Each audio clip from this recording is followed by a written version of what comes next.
Hey everybody, I just wanted to come to you with a short video on what you will need for Challenge A for next year. I'm going to send you an email document with the required information, but I also wanted you to see some of the other options or just be able to show it to you myself. So that's what I thought I would do here. So I hope the video works out for you guys. So I'll just start with the research strand. In our research strand, we're going to be doing natural science, the science fair, and biology, and there are no required items that you need for this, but you do need to have access to the library or some natural science or biology textbooks. My family, I plan to just use the library as our resource for researching those different things, and then we'll use the internet for help on science fair items. But I did want you to know that in this book, the catalog, it does list this book as an idea of what you could use for the science strand. And the reason they suggest this is because what it is as you turn every page, it's got one side blank for the drawing that your student will do of whatever they're researching that week. And then the other side is for them to write their paragraph about what they researched. So this works as a resource for that if you would like to use it. My plan is just to use regular printer paper for the drawings, and then I'm going to put them in a binder in page protectors. And then we'll just have a page protector for the drawing and a page protector for the writing, and then we'll turn the page and go with the next one. So that's my plan, but this is a resource. You can do that however you want to. Some people use sketchbooks, and that works as well. So it's really your choice on that. Okay, well, let me go on to our reasoning strand, which is talking about analogies and clear reasoning. And in this strand, this year, they have a brand new book. I think it's going to be really great. It's called Analogies for All of Us. You probably won't find this one used anywhere because it is brand new, right hot off the shelves. I'm real excited about it. It works through analogies and helping with clear thinking. So this is a required text. And then also the fallacy detective is a required text. Make sure you get the workbook edition. The first one that I ordered used off eBay was not a workbook edition, and it does have a few different chapters. And also this enables your student to do work in the book, and I think it's really great, and this will be really fun. So they do need the fallacy detective and the analogies book. And then there is a rhetoric trivium table, which is it might be a good resource, but it's also not necessary. I don't think that you have to have this, but I might use it as a reference in class. All right, let me go on to the next one, which is the exposition strand. And in this one, this is where we're doing literature discussions on some Newbery literature and also persuasive writing. So there are 10 books that you need. You are welcome to check them out from the library, although we do encourage you to highlight in them, but you could use Post-it notes instead. I found a lot of mine used at bookstores or on eBay. So you need A Misfortune, Freeman, A Gathering of Days, Crispin, The Secret Garden, The Magician's Nephew, Number of the Stars, Carry On, Mr. Bowditch, The Bronze Bow, The Door in the Wall, and then also The Lion, the Witch, and the Wardrobe. And The Lion, the Witch, and the Wardrobe is actually the first book that we'll read together, and your child will need to have read this before our first day of class. So keep that in mind this summer. And I'll send you some more emails later about what's required for the summer to be done before class and just suggestions of what you could do over the summer to prepare for class. But this will be the first one to read. Okay, so these next two books are not required, but I'll tell you why you might want them. This one is called Words Aptly Spoken, and it's for children's literature, and it has all the books that our children will read in Challenge A and Challenge B. And what it does is it takes each book, for example, The Door in the Wall, and it gives you an overview of the book, and then it gives you discussion questions, like review questions and thought questions for every chapter of the book. So What's ideal is that you're reading the book along with your child so you can discuss it with them. But if this is helpful to you, so if you miss a chapter, you get behind, or you weren't able to read a book with them, this enables you to have good discussions with them without having read the book or know everything about that chapter.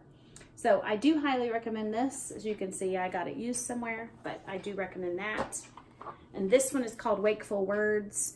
I don't necessarily think you will need this book, but it will be something that is used through all of the challenges. And it really is a reference. It just tells you that, hey, in the Secret Garden, they use similes in this way, or parallelism in this way.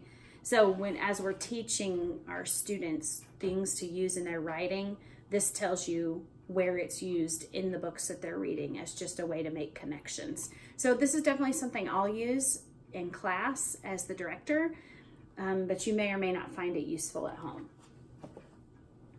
Okay. The other thing you need for that, I thought I had it in, but I don't yet. It's Lost Tools of Writing.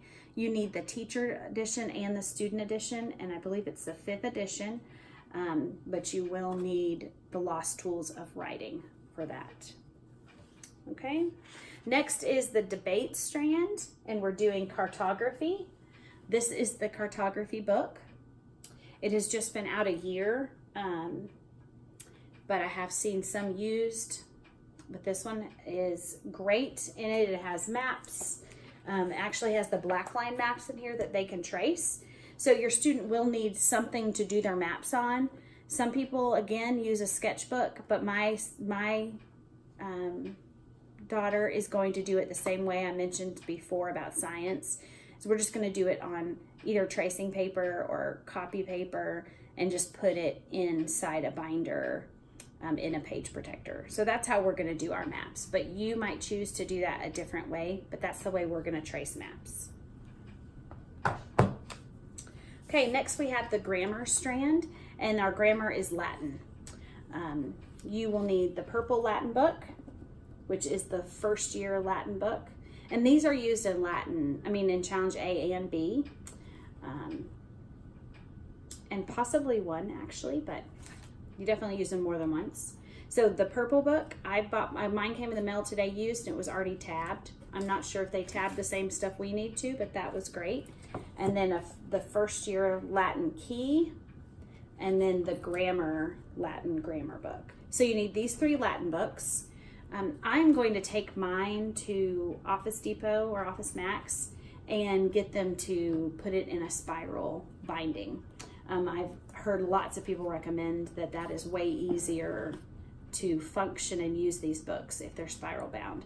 So I'm going to do that with mine so that they will be more useful.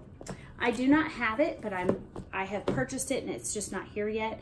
I'm getting the Latin A workspace. It is a resource that I saw at Practicum, and it basically takes all of the assignments for Challenge A for Latin, and it puts them on a day. It says, here's class day, and then here's what you do on day 1, day 2, day 3, day 4, following class. And I thought that's just one, and they can do the work in the book. And I thought that was just one way to kind of take some of the burden off, trying to figure out how to assign what to what day. Is if you know you have lessons 1 through 7, this book tells you which ones to do on which day and which exercises and that kind of thing. So I really liked that, and I'm definitely going to get that, but it is not required. There is a Latin chart. It looks very similar to the charts that we used in Essentials, the Quid and Quo and the English grammar charts. They are not required. I'm sure that the Latin one would be useful, but if you are a member of CC Connected, you can also print blank charts on there or make your own. So it's not required, but you might find it useful. But if you have CC Connected, like I said, you can print them there. So that's really whatever you prefer. One thing I will say is I've heard from lots of people at training and from my sister-in-law that this answer key is kind of incomplete. It needs a little more to it, a little more meat to it for the answer key. So several people have suggested Memoria Press. They have an answer key for the Henley Latin. And then also Seton, Seton, has an answer key. That one is highly recommended by several people. It's $5. I plan to order one. They said it's just a full, complete, gives a little more depth to the answers. So I plan to order that one. It's $5, but I think it's $3 in shipping. But if a bunch of us want to go in together, we could split that shipping cost and it'd probably be cheaper. So I will let you know about that. If anyone else wants to order that extra Latin key, then that's what I'm going to do. And honestly, you may not need this if you have that one. So if you haven't bought this one, you could buy the other one instead, maybe. Okay, and then the last strand is logic. And in logic, I will be teaching from the Saxon Math 8-7 book, or not teaching, but giving some overview of 4 lessons a week, and they'll come from this Saxon 8-7 book. You can use whatever math you've been using or whatever math you want to use next year. That's really up to you. Your child will just come to class with a problem they want to share, or maybe some questions they had trouble with that we just want to work through together as a class. So that's what they'll do every week. So there's nothing else required for math. So you will be getting a guide, the Challenge A guide. I've been told that I can order it for our community the middle of June. So I'll order as soon as I can order them, and then they'll come in the beginning of July, and I will be able to give that guide to you as soon as they arrive, but only if you have paid all of your fees and all of your tuition, at least through the fall. You will not have had to pay the January tuition yet, but you will have to have had paid the fall. So I'll let you know about the guide in more detail as soon as it gets in, but just keep in mind that you can't have it until it's paid for. And I will send you an email about what to do over the summer.